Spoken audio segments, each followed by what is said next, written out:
नमस्कार दोस्तों, इस वीडियो में हम लोग लेंस की क्षमता के बारे में बात करेंगे। पावर ऑफ लेंस, ठीक है।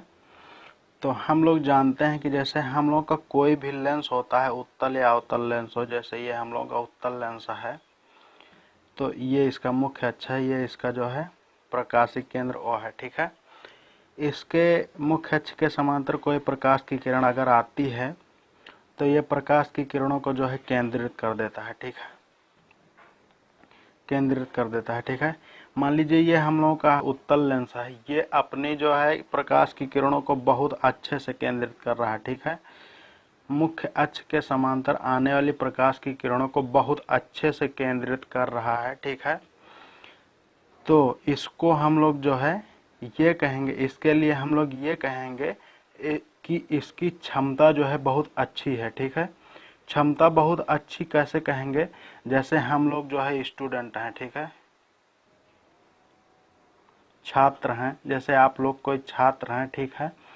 तो अगर आप लोग अपनी पढ़ाई अच्छे ढंग से करते हैं, ठीक है, अपने सभी विषयों में अच्छे नंबर लाते हैं, तो आप लोगों के जो रिश्तेदार हैं या जो रिलेटिव हैं वो लोग आपको ये कहेंगे कि इस स्टूडेंट की, या आपके नाम से बोलेंगे कि आपकी जो है क्षमता जो है बहुत अच्छी है, ठीक है। क्षमता को हम लोग जो है पावर कहते हैं, ठीक है। तो हम लोगों के उत्तल लेंस का काम क्या होता है, प्रकाश की किरणों को एक बिंदु पर केंद्रित करना, ठीक है। तो ये जो है अगर किरणों को अच्छे तरीके से केंद्रित कर रहा है तो हम लोग ये मानेंगे कि इसकी क्षमता जो है अच्छी है, ठीक है। जैसे मान लीजिए एक दूसरा हम लोगों का उत्तल लेंस है, ठीक है, ये इसका मुख्य अक्ष है, ठीक। इसके समांतर मुख्य अक्ष के कोई प्रकाश की किरण आ रही, ठीक है। ये अपनी किरणों को जो है थोड़ा जो है अच्छे से नहीं केंद्रित कर रहा है, ठीक है। मतलब ये लूज है, मतलब ये जो है आलसी है, लेजी है, ठीक है। ये जो है अपनी किरणों को उतने अच्छे से केंद्रित नहीं कर रहा है। इसका मतलब क्या हुआ कि इसकी क्षमता जो है अच्छी नहीं है, ठीक है, इसका पावर जो है अच्छा नहीं है, ठीक है। इसी तरीके से हम लोगों का अवतल लेंस जो होता है, आप लोग जानते हैं कि ये इसका मुख्य अक्ष है। तो अवतल लेंस का काम क्या होता है आप लोग जानते हैं। अवतल लेंस का काम होता है कि मुख्य अक्ष के समांतर आने वाली प्रकाश की किरणों को जो है ये फैला देता है, ठीक है, अपसरित कर देता है, ठीक है। तो जैसे हम लोगों का ये उत्तल लेंस जो है अपनी प्रकाश की किरणों को जो है बहुत अच्छे तरीके से फैला दे रहा है, ठीक है, बहुत अच्छे तरीके से फैला दे रहा है। इसका मतलब क्या है कि ये जो है इसकी क्षमता जो है बहुत अच्छी है, ठीक है। क्षमता को ही हम लोग पावर कहते हैं, ठीक है। अच्छा, दूसरा कोई अवतल लेंस हम लोगों का है, ठीक है, इसके समांतर मुख्य अक्ष के कोई प्रकाश की किरणें आ रही हैं, ठीक है, जैसे ये आ रही, ये आ रही, ठीक। ये प्रकाश की किरणों को जो है थोड़ा आलसपन से या जो है अच्छे से नहीं जो है फैला रहा है, ठीक है, अच्छे से नहीं फैला रहा है, ठीक है। तो इसके लिए हम लोग क्या कहेंगे कि ये जो हम लोगों का लेंस है इसकी क्षमता जो है अच्छी नहीं है, ठीक है। तो इस तरीके से हम लोगों ने देखा कि जो व्यक्ति या जो भी लेंस जो है अपने काम को अच्छे ढंग से कर रहा है, बहुत अच्छे ढंग से कर रहा है, उसको हम लोग मानेंगे कि उसकी क्षमता अच्छी है, ठीक है। अच्छा, अब क्षमता अच्छी होने के लिए जो है हम लोग देखते हैं क्या है, जिसकी क्षमता अच्छी है उसका अगर जो हम लोग फोकस, उसकी दूरी, फोकस दूरी नापते हैं तो उसकी फोकस दूरी इतनी आई। मान लीजिए एक जो है आलसी है, इसकी फोकस दूरी नापते हैं तो इसकी फोकस दूरी जो है इसकी तुलना में देखिए ज़्यादा आ रही है, ठीक है। इसी तरीके से अवतल लेंस के लिए भी देख लेते हैं, तो इसकी भी फोकस दूरी जो है हम लोगों की कम आई है, ठीक है, और इसकी फोकस दूरी जो है इसकी अधिक आई है, ठीक है, जैसा कि आप लोग चित्र में देख रहे हैं। तो इस पूरे क्रियाकलाप से हम लोगों को ऐसा मतलब पता चलता है कि किसी भी लेंस की क्षमता या पावर जो है उसकी फोकस दूरी का उल्टा होती है, ठीक है। मतलब कि किसी भी लेंस की क्षमता जो होती है वो जो होती है 1/f होती है। 1/f होने का मतलब ये हुआ, मतलब फोकस का उल्टा होता है। इसका मतलब ये हुआ कि अगर आप लोग फोकस दूरी को जो है बढ़ाते हैं तो उस लेंस की क्षमता जो है या पावर जो है कम हो जाएगी, ठीक है। इसके विपरीत अगर आप लोग फोकस दूरी को कम करते हैं तो उस लेंस की जो है क्षमता जो है वो बढ़ जाएगी। ठीक है, इस तरीके से जो है हम लोग लेंसों की क्षमता के बारे में जो है बातें समझ लिए हैं। ठीक है, तो इसको हम लोग थोड़ा सा लिख लेते हैं। यहाँ से आप लोगों ने देखा था जैसे अभी कि जिसकी फोकस दूरी कम है वो अच्छा है। ठीक है, और जिसकी फोकस दूरी जो है अधिक है वो जो है अच्छा नहीं है। अच्छा होने का और अच्छा ना होने का मतलब यह है जो अच्छा है उसका पावर जो है अधिक है और जो अच्छा नहीं है उसका पावर जो है कम है। ठीक है, तो इसी बात को हम लोग लिखेंगे। किसी लेंस द्वारा प्रकाश की किरणों को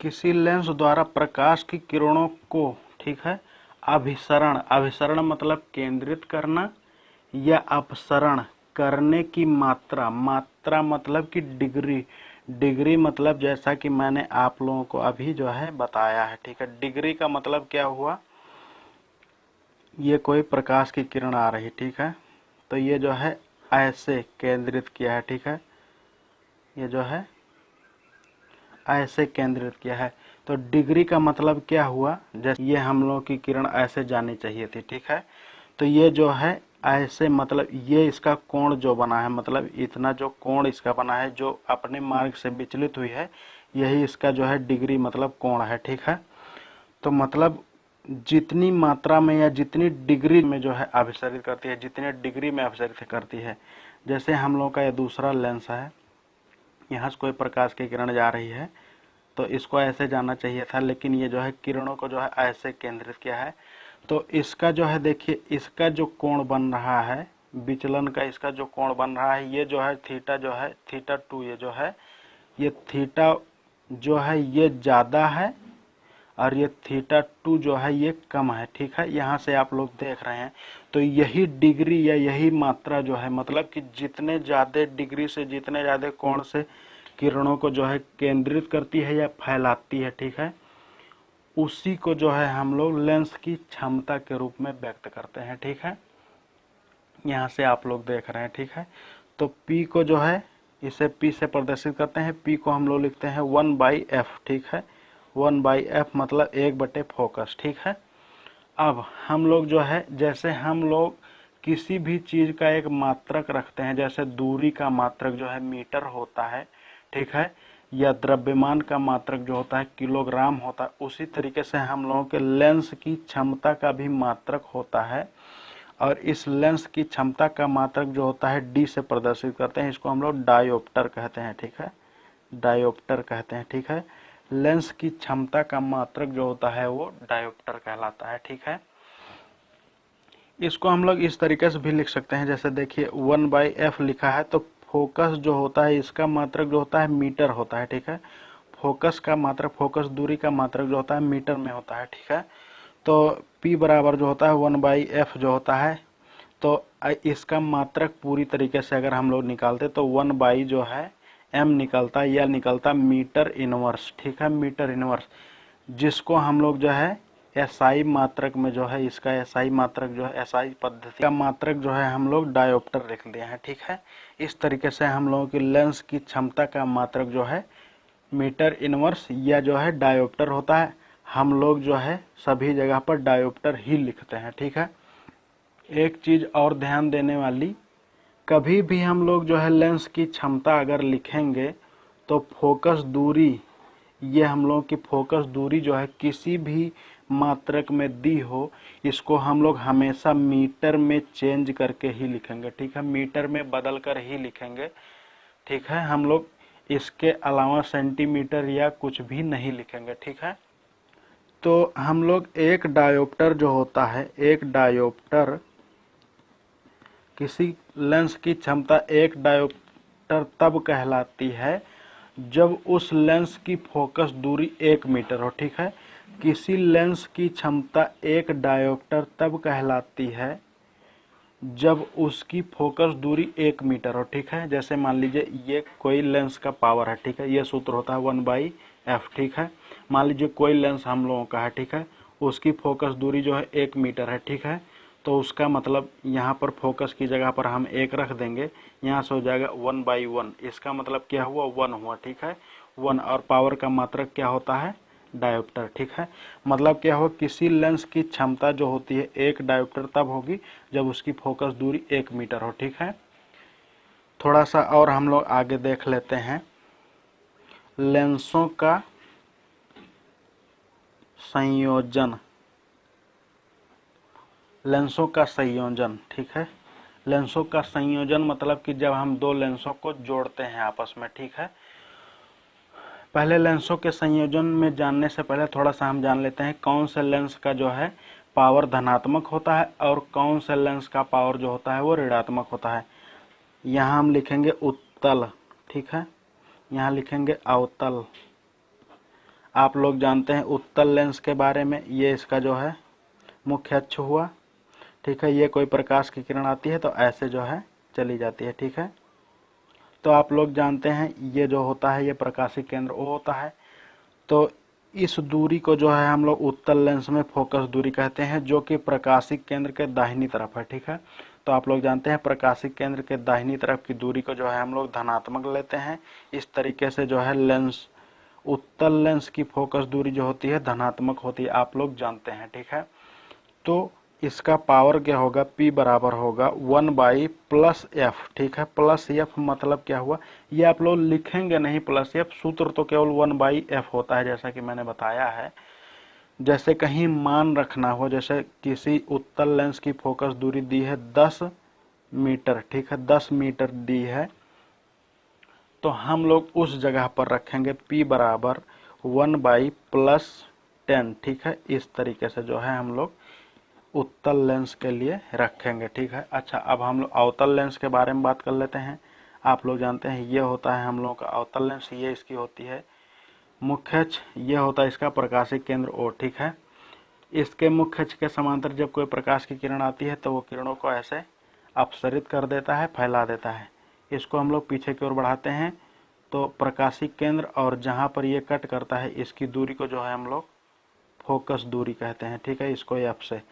लेकिन यहाँ आप लोग देख रहे हैं कि इसकी फोकस दूरी जो वर्किंग में है, जो काम करती है, वो प्रकाशिक केंद्र के बाईं ओर है। तो हम लोग जानते हैं कि प्रकाशिक केंद्र के बाईं ओर दूरी जो हम लोग मापते हैं इस हिसाब से, जैसा कि आप लोग जो है निर्देशांक ज्यामिति से अभी चिन्ह परिपाटी पढ़ चुके हैं, +x plus -x plus y minus y। तो ये जो होती है प्रकाशिक केंद्र के बाईं ओर की दूरी जो होती है ये ऋणात्मक होती है। तो इस तरीके से अवतल लेंस का जो होता है, अवतल लेंस की फोकस दूरी जो होती है ये ऋणात्मक होती है, ठीक है। तो अवतल लेंस के पावर के बारे में बात करेंगे तो P बराबर होता है 1/f। तो क्योंकि इसकी फोकस दूरी ऋणात्मक होती है, मान लीजिए इसके लिए भी 10 मीटर दिया गया है फोकस दूरी, ठीक है। किसी अवतल लेंस की फोकस दूरी 10 मीटर दी गई है तो इसके लिए क्या हो जाएगा 1/, क्योंकि ये ऋणात्मक फोकस दूरी होती है इसलिए -10 लिखेंगे। तो ये होता है दोनों की फोकस दूरी में अंतर। यहाँ पर +10 लिखा जाएगा और यहाँ पर -10 लिखा जाएगा, इस तरीके से। अब लेंसों का संयोजन पढ़ते हैं, जो हेडिंग है आप लोगों की। जैसे हम लोग जो है दो उत्तल लेंस लेके, ये हम लोगों का एक उत्तल लेंस हो गया, ये हम लोगों का दूसरा उत्तल लेंस, दोनों उत्तल लेंसों को लेकर हम लोग एक यंत्र बना रहे हैं, कोई भी यंत्र बना रहे हैं। मान लीजिए जैसे सूक्ष्मदर्शी बना रहे हैं, तो जैसे इस लेंस का पावर जो होता है ये मान लीजिए P1 है, ठीक है, और इस लेंस का पावर जो है मान लीजिए P2 है, ठीक है। तो अब इस लेंस को जैसे सूक्ष्मदर्शी को जब हम लोग बनाएंगे तो इसका पावर भी हम लोगों को जानकारी होनी चाहिए, इसके पावर की भी जानकारी होनी चाहिए, तभी तो हम लोग इसको कहाँ पर यूज करेंगे, कितनी छोटी वस्तु कितना बड़ा करके देखना है, तभी तो उस जगह पर हम लोग यूज कर पाएंगे। तो इन दोनों का पावर जो होता है वो आपस में हो जाएगा, टोटल P बराबर हो जाएगा P1 + P2, ठीक है। अब यहाँ आप लोग जानते हैं कि इसकी मान लीजिए इसका पावर जो है 10 डायोप्टर दिया है और इसका पावर मान लीजिए 15 डायोप्टर दिया है, ठीक है। तो दोनों का जो है पावर सब मिला के P बराबर हो जाएगा, क्योंकि दोनों का धनात्मक पावर होता है, उत्तल लेंस है, ठीक है। तो +10 लिखेंगे और ये सूत्र वाला प्लस चिन्ह ऐसे लगा देंगे ये ब्रैकेट में। फिर उसके बाद में इसका भी धनात्मक होगा क्योंकि ये भी उत्तल लेंस है, तो +15 लिखेंगे। इसको हल करेंगे तो यहाँ से 10 + 15 आ जाएगा, बराबर आ जाएगा 25 डायोप्टर, ठीक है। ये हम लोगों का लेंसों का संयोजन हो गया, ठीक है। जैसे मान लीजिए हम लोगों के कहीं एक उत्तल लेंस और एक अवतल लेंस दिया है, ठीक है। ऐसे है, मान लीजिए इसका पावर P1 है, इसका पावर P2 है, ठीक है। इसका पावर मान लीजिए दिया गया है 5 डायोप्टर और इसका पावर दिया गया है मान लीजिए 15 डायोप्टर, ठीक है। 15 डायोप्टर दिया गया है, ठीक है। तो अब इन दोनों लेंसों का जो है एक साथ में पावर क्या होगा, जैसे कोई यंत्र बनाया गया है इन दोनों से, पावर होगा P1 + P2, ठीक है। अब दोनों का मान रख देंगे तो यहाँ से मिलेगा P बराबर, क्योंकि ये उत्तल लेंस है तो इसका पावर धनात्मक होगा तो +15 हो जाएगा और ये सूत्र वाला चिन्ह जो है धन है इसको यहाँ पर लगा देंगे। क्योंकि ये अवतल लेंस है तो अवतल लेंस का पावर आप लोग जानते हैं ऋणात्मक होता है, इसलिए ऋण 5 लिखेंगे। उसके बाद में इसको हल करेंगे तो 15 धन और ऋण का जब गुणा होगा तो ऋण हो जाएगा, 5 हो जाएगा, ठीक है। अब इसको आगे हम लोग हल करेंगे तो यहाँ से P बराबर मिलेगा, 15 में से 5 घटाएंगे तो 10 मिलेगा, यहाँ पर ये धन चिन्ह आ जाएगा, ठीक है। तो इसका जो है पावर मिला टोटल 10 डायोप्टर, ठीक है। इस तरीके से हम लोग जो है लेंसों का संयोजन करके उसका पावर निकाल सकते हैं, ठीक है। इसी तरीके से मान लीजिए कहीं जो है हम लोगों के 2 अवतल लेंस दिए गए हैं, दो अवतल लेंस दिए गए हैं, 2 अवतल लेंस, मान लीजिए इसका पावर जो है 15 डायोप्टर है और इसका पावर मान लीजिए जो है 20 डायोप्टर है, ठीक है। ये P1 है, ये P2 है। आप लोग ये कर सकते हैं, मैं बता देता हूँ फिर भी। तो P बराबर यहाँ से हो जाएगा P1 + P2, यहाँ से हो जाएगा, क्योंकि इन दोनों का पावर जो है ऋणात्मक होगा क्योंकि दोनों अवतल लेंस हैं, इसलिए -15, फिर प्लस चिन्ह की जगह प्लस चिन्ह रखे, उसके बाद में माइनस यहाँ चिन्ह लगाए क्योंकि इसका भी माइनस पावर में है, पावर माइनस में है, फिर यहाँ पर -20 लिख दिया, ठीक है। अब धन और ऋण का गुणा होगा तो ऋण हो जाएगा, तो -15 -20, ठीक है। तो इसका टोटल पावर यहाँ से निकलेगा 15 और 20 कितना हो जाएगा, 35 हो जाएगा। और क्योंकि दोनों ऋणात्मक हैं इसलिए ऋणात्मक चिन्ह जो है सामने आ जाएगा, डायोप्टर, ठीक है। तो इन दोनों का जो है इकट्ठा जो है संयोजित करके पावर कितना आएगा, -35 डायोप्टर, ठीक है। इस तरीके से हम लोग लेंसों का संयोजन करेंगे, ठीक है दोस्तों। इसके आगे हम लोग जो है इस पर आधारित जो है सवाल पढ़ेंगे। तो ठीक है दोस्तों, अगर आप लोगों को ये वीडियो पसंद आया है, समझ में आया है, तो प्लीज़ इसे दिल से लाइक कर दीजिएगा और चैनल को सब्सक्राइब कर लीजिएगा, जिससे आप लोग इसी तरीके के और वीडियोज पाते रहें, ठीक है। और अगर आप लोगों का कोई भी डाउट है, कोई भी सवाल है हमसे, तो उसे आप लोग कमेंट में पूछ सकते हैं नीचे लिखकर, ठीक है दोस्तों, मिलेंगे अगले वीडियो में, तब तक के लिए जय हिंद, धन्यवाद।